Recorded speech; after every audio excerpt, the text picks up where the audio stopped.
Good evening, everyone. Welcome to AVPN's first South Asia Impact Capital Festival. I'm Rasika Venkat, Policy Manager at AVPN, your MC for this session, and I'm delighted to have you join us today. For those of you who do not know about AVPN, we are a network of funders and resource providers with over 600 members across 32 markets. Our mission is to move more capital towards impact in Asia by providing social investors like yourselves opportunities to connect with key stakeholders across various sectors and markets, to learn from one another and to find opportunities for action. We're also sharing highlights of our day live on Twitter, so don't forget to share your experience with us by using the hashtags #AVPN South Asia 2021 and #Social Impact. Throughout this month, the festival has been spotlighting best practices and solutions that AVPN members are delivering across India, Bangladesh, Nepal, and Sri Lanka. They have been addressing issues ranging from healthcare, livelihoods, climate action, and in this week, education, which are of particular urgency for the sub-region today. A few housekeeping announcements before moving to the program. To download any session resources, please click on the download icon in the agenda page beside the session title. Our partners have set up virtual booths with useful guides and resources. Please click on the Festival Partners tab to chat with the relevant partner representatives. To continue chatting with your speakers and fellow delegates in this session, please make full use of the messaging function or the event feed in the platform. Finally, please note that this session will be recorded and you will be able to access the recordings after the festival. In this session, we will be discussing the importance of developing soft skills amongst youth for employability. For that, I would like to introduce Anshu Bhartia, CEO of Unlimited India, who will be moderating this session. Along with Anshu, we also have Prachi Nautiyal, Director of Corporate Partnerships at United Way Mumbai, and Raj Gilda, co-founder of Lend a Hand India. We're pleased to have all of you here with us today. Anshu, over to you, please. Thanks, Rasika. And thank you, AVPN and my panelists. It's a pleasure to be here. I think it's a really interesting topic that we are discussing today, and even more importantly, the intersection. Initially, when we started talking of employability, we talked of skilling, vocational or others. Then we realized skilling wasn't enough. We needed to add soft skilling to make people employable. Then it said, oh, even with soft skilling, people were being probably skilled for things that they didn't like. So then we started with career guidance, kind of career awareness.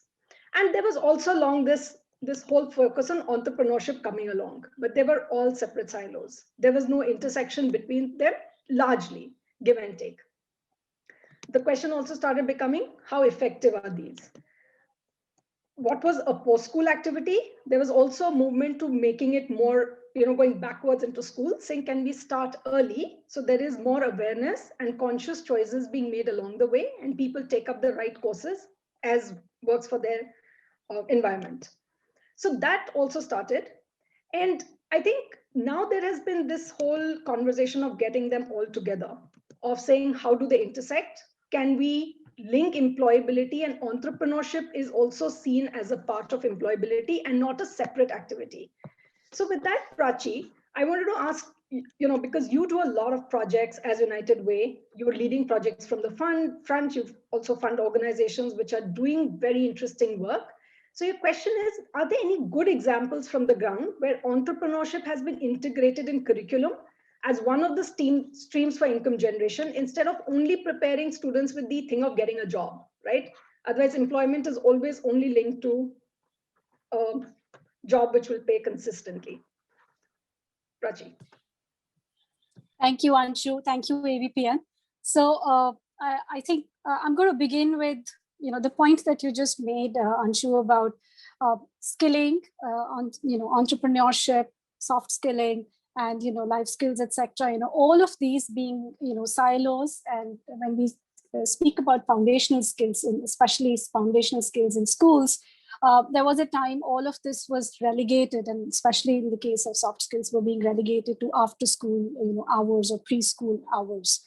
I wouldn't say that in our current day experience that is still not the case, and things have gotten extremely integrated. But in advance that we see, a movement forward that we see is the manner in which the NEP is also pushing the agenda forward to integrate job readiness to start right at the school.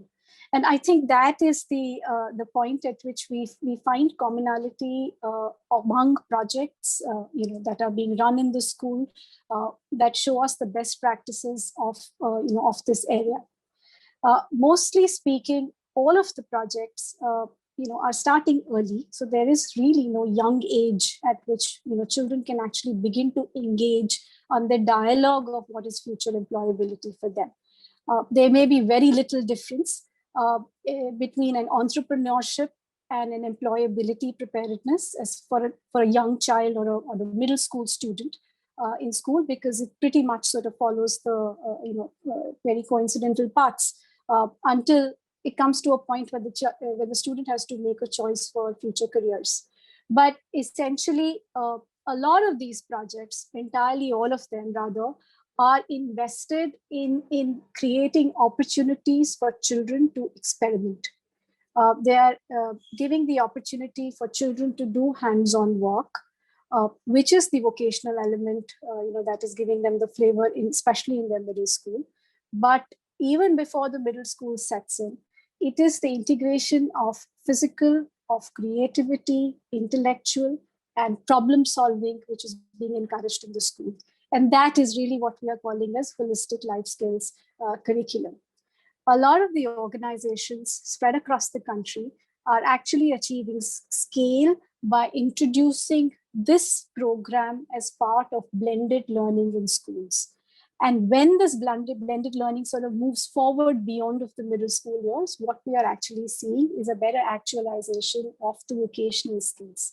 So essentially what the children are going through are 4 pieces of good skills. One is the foundational skills, and that no doubt is English and maths and the subjects that they're doing. They're also doing a lot of, and which sort of starts to come up more closer to the middle school, which is choose one vocational subject for them to get a deeper dive into what is what can be the potential career option in future, or at least be able to navigate more complex fields of skilling moving forward in their life.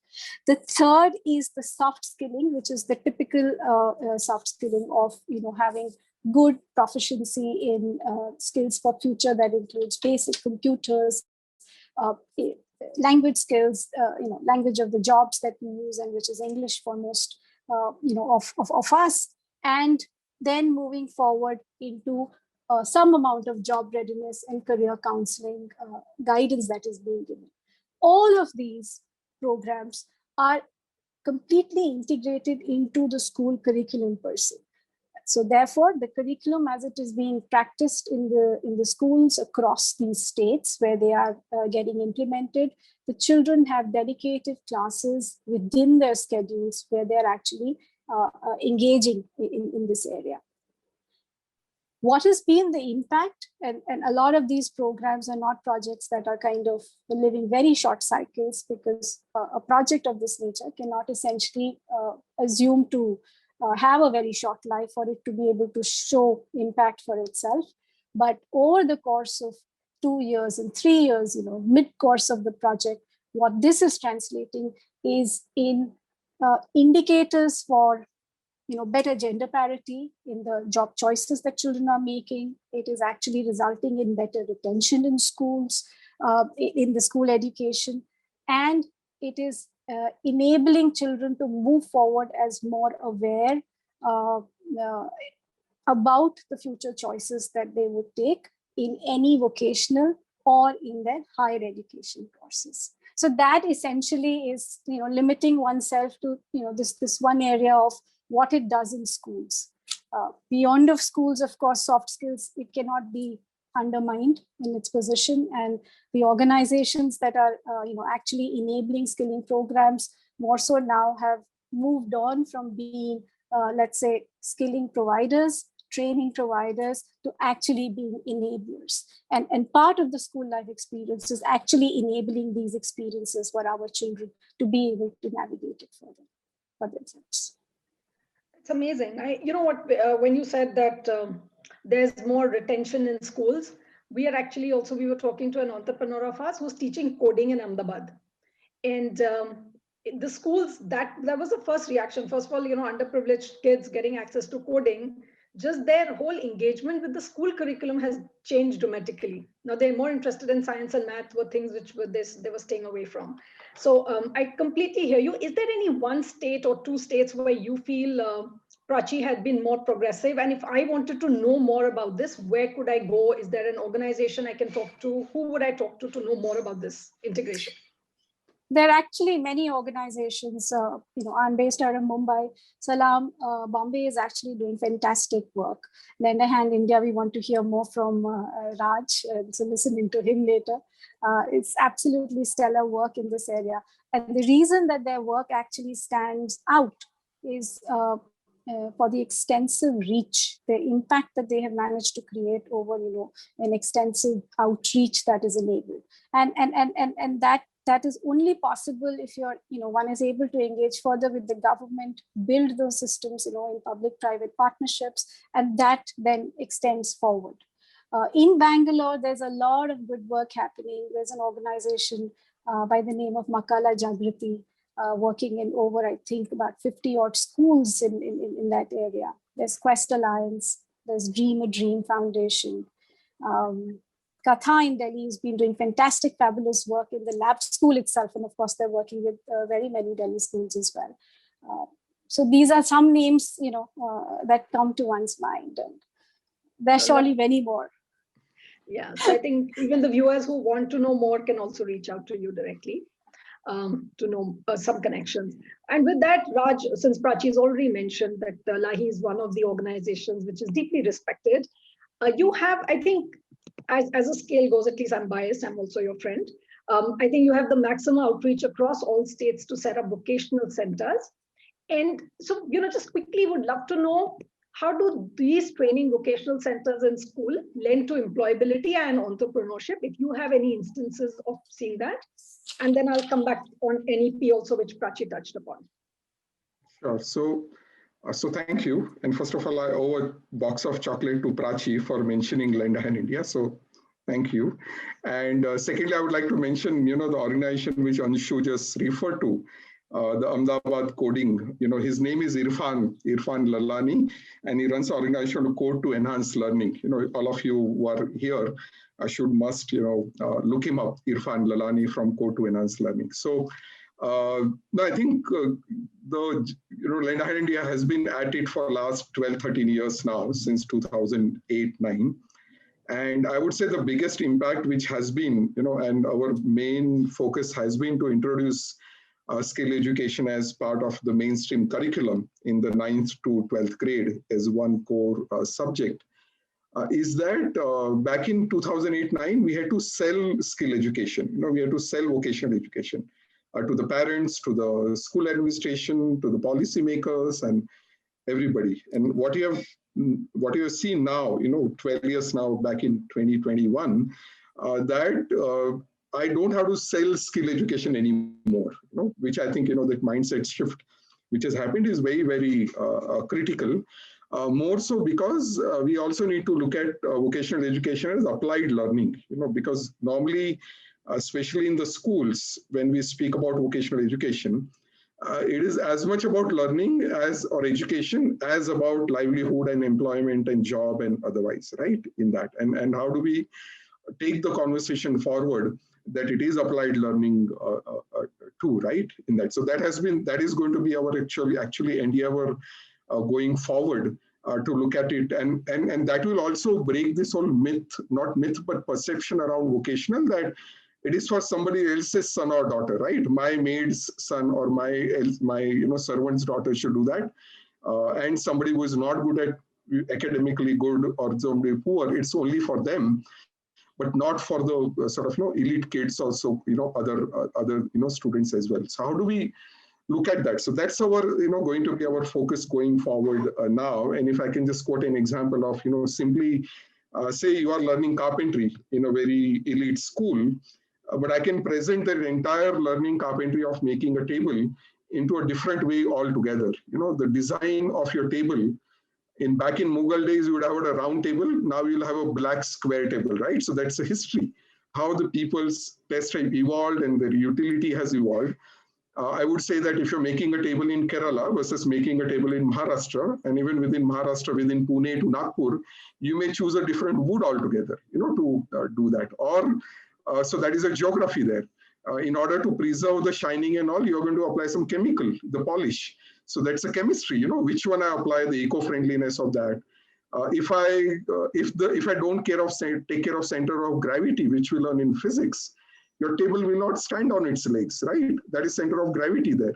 And if I can, calculate the surface area, I can calculate bill of material, the labor charge, and all that through a very maths, in that. So I think combining this skill education with the applied learning, and then what it can do goes to your question about Anshu, about soft skills, right?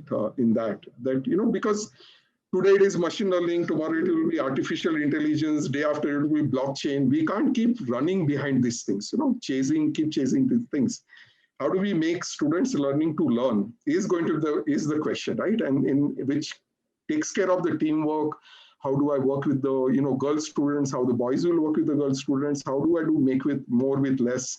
If I have, this thing is not there, how can I look for the alternatives and other things too, right? In that. So especially, I would say in the school level from 9th to 12th grade, it also addresses the whole entrepreneurship aspect as well, right? Because what is entrepreneurship? It's taking risk and doing more with less at the end of the day. And that is what skill education can do for you. Thank you. I like your more for less. I think entrepreneurs around the world, please hear that. So Raj, I think, like I said, I have deep respect for your work, and it shows from the kind of response you're getting to your skilling program itself across the country. And you've also been very integrally linked with NEP, and you've been on forums and tables which are discussing employability. So how does NEP link to employability and entrepreneurship? Is it becoming integral? Do you see this as a way forward? Yeah, so I think very glad that National Education Policy 2020 has sort of put out this ambitious target that 50% of the learners by 2025 should have exposure to vocational education. That's the sort of a big statement there you have. The trick is going to be how do we execute it, right? Because policies are many, but the resources which are required to make it happen on the ground, and all those things are a different ballgame, altogether. Given the limited resources we have, and given the limited space we have on the school timetable, right? Because whoever comes, of course, the yoga is good, eco-friendliness is good, the music is good. So how do you sort of make this, variety of things to have space on the school timetable to go by? And I think that is where the community of entrepreneurship nearby your school or near home, and how do we connect them with the school, comes into a very, very handy handy way. Because India is a land of MSMEs, micro and small enterprises, right? In that sense, and even near any school or near any home, you will find an entrepreneur from whom you can learn so many lessons in life.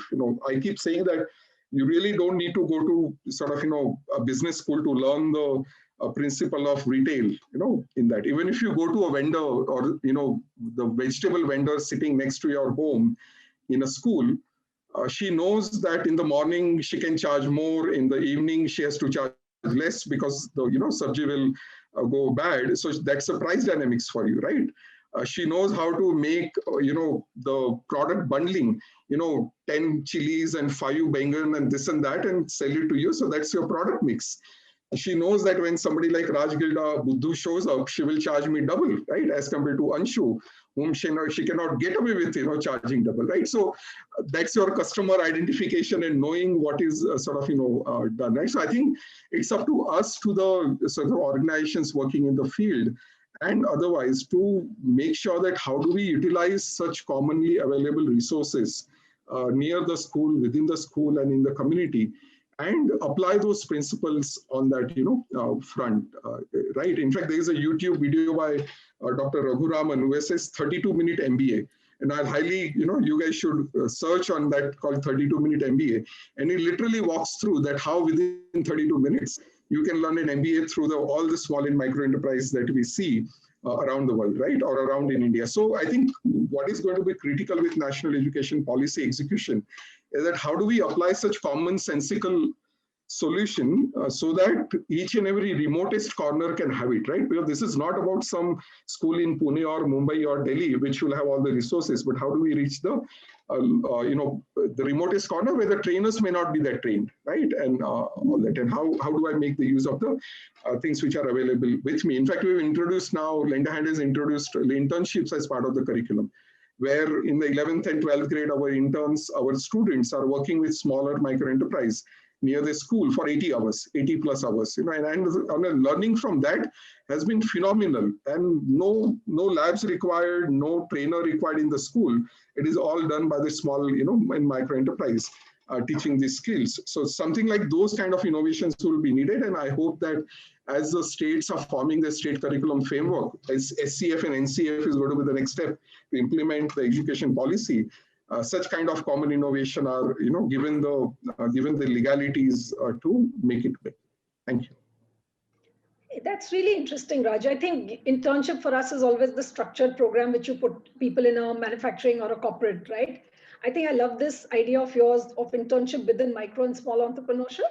I think that in itself would be a lesson for us to learn. And I know we have limited time here, but just how do you source these people who will take these interns, because they themselves are small, and what is the curriculum? I'd love to know more about this. One of our entrepreneurs actually had said this, that India is a very varied country, and we have so many microcosms of socio-economic pockets, even within a pocket, right? I think as much as we can leverage our local economy and local network, I think the effectiveness and one role model changes the aspiration levels, right? So I think I just would love to know more about this internship program, and I will talk to you offline as well. And if you have time, we'll come back to it. So Prachi, quickly, I think what Raj also mentioned is resources are minimal. How do you take this to scale, right? So one is the government, including it in the national education policy. Then there are NGOs which are working with the lesser privileged, marginalized schools and communities to be able to enable these through all the initiatives like you also mentioned and Raj's program itself. But now there is a key stakeholder, which is the funder and the donor, right? And since United Way Worldwide also talks international, you have international experience and national, just what is the funder talking? How do you get more resources into this activity to make it holistic? So if you can shed some light. So that's actually an interesting point, Anshu, because education we've known is to be a low-hanging fruit as far as CSR projects are concerned. Anyway, it was. What we are, hoping more, and as we talk to our donors, and something that is coming out very clearly, and that sort of now is beginning to link into the CSR new rules as well, is the whole piece about impact assessment, right? That is in ways a game changer, because even if one wanted to just finish off of all of their funds in Q4, one shot into infrastructure, etc., now people are going to be compelled to think more programmatic, at least in the middle term. Even if we were to consider this to be a 1+3 kind of a closure of any program in terms of 1+3 years. So that can be potentially an opportunity. Overall, what appears to us is that there has been a fair amount of uptake in terms of as donor appetite for blended learning kind of programs. So especially projects that are looking at remedial education, even if one were to kind of view it not from the lens of livelihood and skilling, but to see it in holistic education perspective. This is fast emerging as something that interests donors, because that's where they feel that they are also able to generate interest within their own employee base, for a variety of other opportunities, including of volunteering, etc. But the biggest thing that appears to be standing out in the donor's mind is the fact that this is an occasion for blended learning, and a lot of skilling programs, and Raj mentioned about vocational is all about applied concepts, and the whole aspect about STEAM picking up, in everybody's minds, to be an area, an emerging area, and an important area that we need to stay invested in and focus in education. that seems to be an opportunity area therefore. So soft skills, STEAM areas, vocational by that principle and the yardstick also is going to be interesting. That's one way we look at it. The second is that the fact that, again, with the NEP, there is going to be a widening of horizons. A lot of the conversations are already open now, whether ITIs can be brought in closer to the school experience, and can more children sort of start to, sort of be exposed to the kind of learnings that can emerge from ITIs. ITIs itself are up for adoption because we know how much ITIs are in doldrums. A lot of the infrastructure of ITIs requires a lot of support, which is also the area where we are getting a lot many donors, at least in the CSR space, to be interested to pick up public-private partnerships. That sort of is making us feel a little more optimistic about it. And the programmatic focus. Thanks, Prachi. Yes, you know what? Quickly, we also have some questions which I will, come through. But I just have a question to you, Raj. And we support, like we work with some 220 entrepreneurs, 270, 220 still continue to do, and a lot of them are working on skilling. And if you go back to school level, because outcome is not, if I'm doing vocational skilling in 8th and 9th or 9th and 10th, right? And given now this funder accountability on impact is going to be there, outcome is training done, right? But it's not leading to me knowing whether you got a job or not, and whether, it's leading to any livelihood. Do you have a quick example of how you're able to showcase impact to funders? Because that's a real challenge when we are talking of Irfan that you mentioned, right? Or somebody who's doing singing, music. People will become musicians like years later, right? Yeah. How do you record impact? So first of all, everybody can send chocolates to Prachi so that she can drive her funders to them, right? I mean, that is the easiest way to do that before you show the impact. Anyway, jokes apart, I think, we have to divide the impact into 3 categories. That is how we did when we got started. You are right. It is difficult to show that. We said, there will be short-term impact, which you can see as the program is being delivered. So it can be increase in attendance, it can be sort of an increase in enrollment of the students, the whole student engagement point of view, right? In this whole process, boys working with girls, girls working with boys. So those are the things which you can observe as the program is being delivered in 9th and 10th grade. Then I say that there are medium-term outcomes, in that what kind of choices students are making after they undergo skill education in 10th or 12th grade, in that. Now, earlier in my days, when I went to school about, 80 years back, vocational education was not part of the, curriculum at all. So I became an engineer without thinking what should I be one, in that process. So I think such kind of skill education in the school will give informed choice towards students. So that itself is a impact that the students will make an informed choice of the career which they would like to do. So that's a medium-term impact, right? And of course, the long-term impact is that if you look at it, and we have done that studies as well, that we ourselves tracked a cohort after 5 years of finishing the program. And amazing outcomes, in that as well. 1/3 unemployment rate, 3 times more entrepreneurs, and multiple of those which came across. But then, of course, there are not many funders who can wait for 5 years later, but being able to show that what I can show in short term, what I can show in medium term versus what I can show in sort of, long term, and sort of taking your funders along with you can certainly help in this major. Yeah, I just hope all the funders are hearing.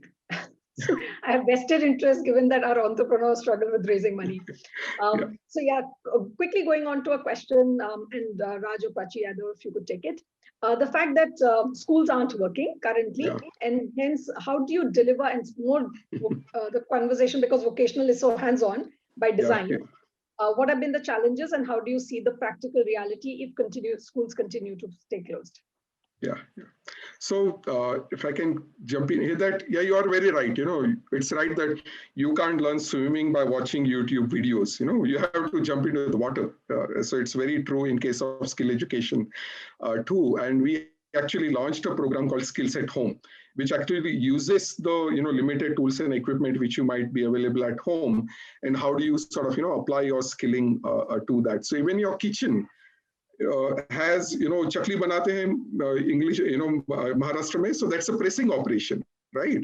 or your pastry you make, that's a molding operation, in this whole process, if you look at it. And we came out with a very simple exercises like, draw a two-dimensional floor plan of your home. What does it require? It requires a notebook, a pencil, and a ruler. But to draw a two-dimensional floor plan of your home will require a very high degree of visualization skills, right, to do that.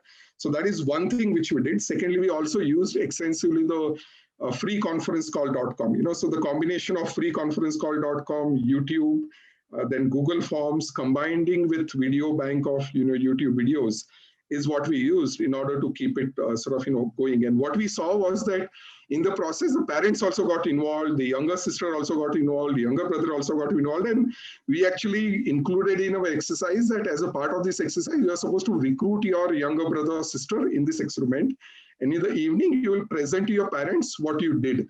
So, talking about soft skills, the reason I'm mentioning it, because clearly this includes, bringing people on board, your younger, siblings, or present to your parents what you did. That's a communication skills, right? So we try to combine this, and it has been a huge hit to go forward. I just wanted to add there, to Raj, the only, this was very encouraging because we've also received similar reports from our other partners as well, that these home kits were useful. But the problem is that, with so many of them outside of Digital Connect, making those digital devices available to a substantial number itself has turned out to be a fair amount of challenge in this lockdown. Yeah, that's why I think the freeconferencecall.com, Prachi, we used. It's audio. And so we typically had a conference call. Our trainers had a conference call with our students for about 15-20 minutes, explained to them the activity. And then in the evening, they conducted a group call again, right? Audio call, no smartphone, nothing, in that process as well to look at. Yeah, I wish, at some point we can do a compendium of how people have navigated this lack of technology, because different people have had different experiences and there is no ready reckoner for one to refer to, right?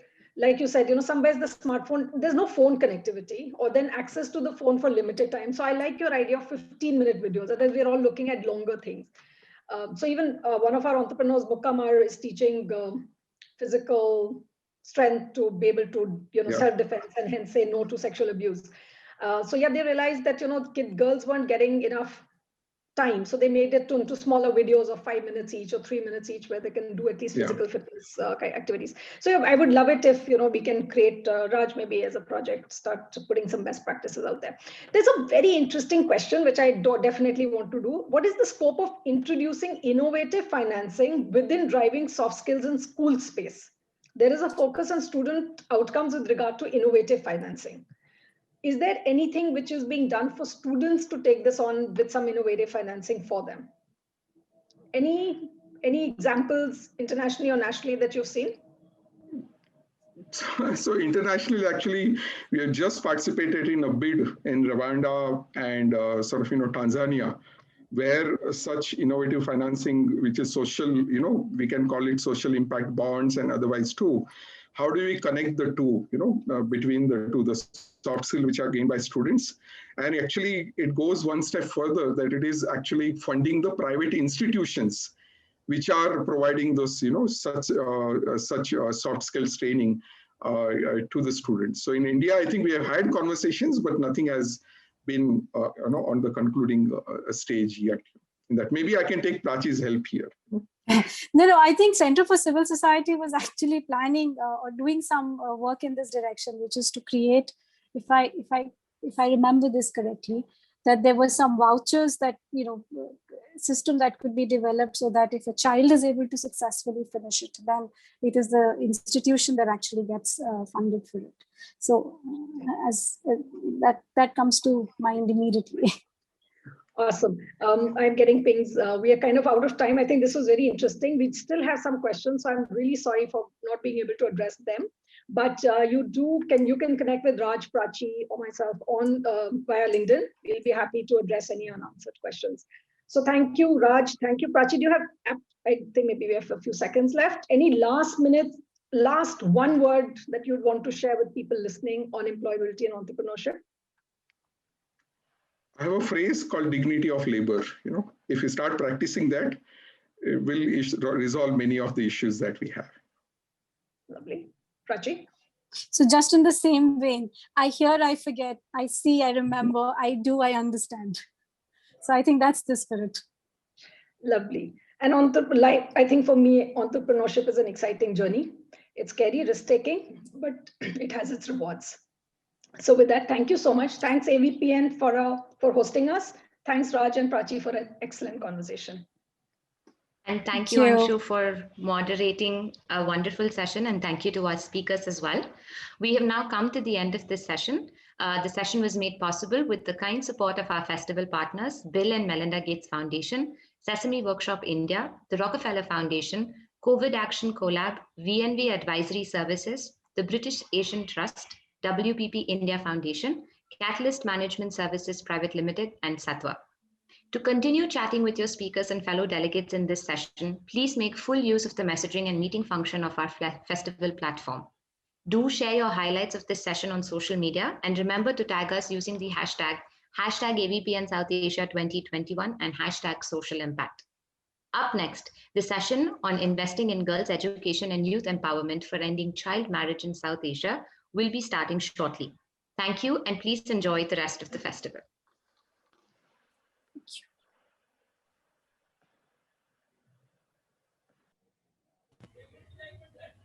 Thank you, everyone. Thanks. Bye.